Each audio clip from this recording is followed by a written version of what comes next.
Hello and welcome to another movie review. As always, I am Kelly, and I just got out of Doctor Sleep. Actually, that should be a lot more like Doctor Sleep.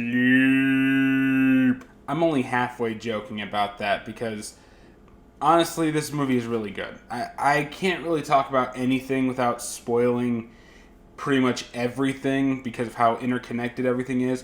It's a genuinely good story about a guy dealing with his demons and trying to help someone else deal with theirs. Yes, there are more fantastical elements to this, like ghosts and immortal leechers and psychics and things, but at the core of this story, it's one guy facing his demons and trying to help a girl face hers. That's the core of this story, and I think it's the reason why it has so much power and why it's genuinely so entertaining, is because this is just a great metaphor.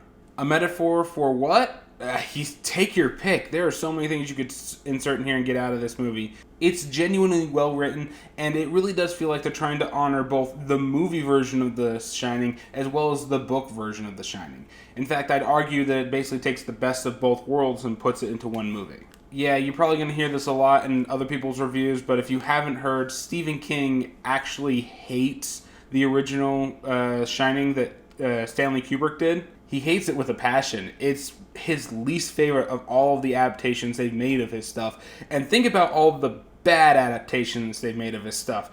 And use that to put it into perspective. But this movie feels like they're trying to take the best elements that made The Shining that Stanley Kubrick did so scary, having a very simplistic, abusive relationship at the core of its story. The supernatural elements are just to emphasize that. They have that same kind of thing with a guy dealing with his demons, both literal and figurative, in this movie. But at the same time, it genuinely feels like this film took all of the elements from the book that Kubrick scrapped and threw them into this movie in a slightly different context, yes, but still being faithful to, the source material. I also just want to say to my friend Dallin, thank you for this book, and I may not have had a chance to read it yet, but I will. I will. And with all of that said, I can say this film is genuinely pretty much as perfect as a film like this could be. I was really worried about this. This would definitely be going into my most surprising list, if not for the fact I'm pretty sure it's going to be on my best list. Like, this is one of those movies where I'm like, yes, this is on that list. So if you didn't want any spoilers, that's about as close to non-spoilers I'm going to get. The rest of this video, I am going to be spoiling some stuff. And let's actually talk about some of the specifics, like with what I think it did good, which is going to be the biggest section of this video. Starting off the good section, let's start off with the big part of this, the acting. And I can just say, everybody is acting their ass off in this movie. I can't think of one bad performance, even from any of the bit parts across this entire movie. But the big shout outs go to the two leads and the people that they got to basically play the iconic roles from The Shining. So unlike the Terminator Dark Fate movie, rather than have, de-aged CGI makeup on everybody, they genuinely just cast new actors to play, Jack Torrance's wife and even Kid Danny. And all three of them capture their roles pretty much perfectly. I completely believe that these are the same people from the original film. In particular, Jack Torrance. I will just say this, because I don't want to spoil it. He does show up as a ghost at one point in this movie. And it is probably the most feeling and telling scene in the movie. Like, this is the equivalent of the Power Rangers movie where they were all just sitting around the campfire talking. It's the most humanizing and most relatable scene of all time, and it's genuinely heartbreaking and beautiful, and I loved it. I don't know if the actor is just really good at Nicholson impersonations, like he's just copying the performance or anything, but it genuinely seemed like as he was talking, at first he doesn't sound like Jack Torrance, which I think is intentional, but as he talks, you kind of hear Nicholas's voice kind of going there. I'm wondering if it was the actor or if maybe they had Nicholson just kind of overlay his voice in there with it, just to give it a little bit more of a creepy vibe. I don't know, but it was genuinely scary how good that was. But that's not just to say that this guy who's basically a glorified extra did great in this movie. We can also talk about Ewan McGregor as Danny Torrance, or Dan as he's called him throughout most of this movie because he's an adult now. This may be one of the best Ewan McGregor performances ever. And that is saying a lot considering his, filmography. This man, he dived into this role and he made it his own. I don't know how you do that. You can genuinely feel that this man is broken, that he is trying to put his life back together, and when you see him get his life back together, it's genuinely uplifting, even if it means that it has to fall down again. Also, the girl that played Abra in this movie, Kaliagan Corin, god damn all these stupid names. Kylie Gurrigan, I'm not gonna try. I'm just gonna call you Abra because I suck with names. This girl really does ride that line of brilliant and annoying very, very well. And there are times where she dips into the annoying side, but you can feel her kind of doing that mostly because this character is still supposed to be a kid, even if she's more mature because she sees the world in such a unique way, we'll just say. There is still the essence of the kid in there, and when she kind of dips on it, she kind of dips onto the annoying side, but never so far as to really break her character in any kind of way. For the most part, she was great, and there's one point where she's supposed to be possessed by Ewan McGregor, and her impersonation of what he does with Danny is just spot on. Like, there are moments where her syntax, her rhythm, the way she talks and whatnot, I could have sworn that it's just literally Ewan McGregor doing this kid's voice, even though it's totally the kid doing all of this. She was just great, and I'm really glad that I didn't end up hating her like I thought I was going to. Now, the only other actor I'll point out, because I don't want this video to go on forever, is Rebecca Ferguson as Rose the Hat. Yes, not Dr. Sleep. Danny is actually Dr. Sleep, which they only really kind of sort of reference in one scene, but I do also kind of like that. But Rose is genuinely one of the creepiest stranger danger allegories I think I've ever seen. Rebecca plays her as genuinely likable with genuine charm. If this person weren't a villain, I could absolutely see her being a superhero. Like, she's just that charismatic, personality-wise. She just draws people toward her, which is what makes her so damn scary when, she does draw you toward her and, maybe wants to get a little stabby. It is just genuinely nice to see a horror film with a genuinely scary antagonist like this inside of it. And not one that has to be some super galactic menace or anything. Rebecca Ferguson does have a lot of cool shining powers, but at the same time, for most of this movie, she's getting her ass kicked, but it never feels like that because of how it's performed and how it's written.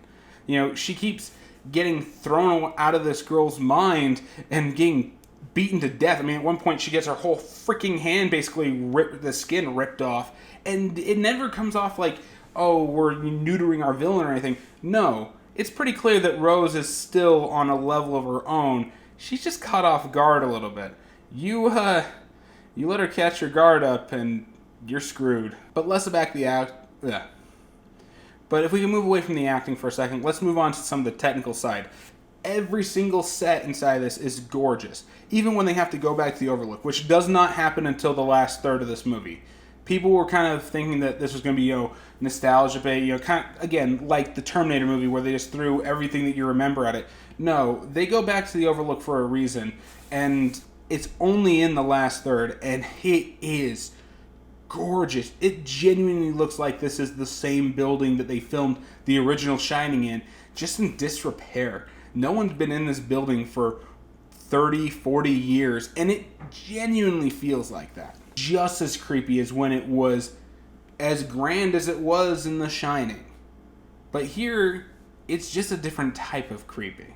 But that's not the only place that it looks great inside this. Some of the CGI setups for how The Shining works and looking around the world and, looking into other people's minds and things.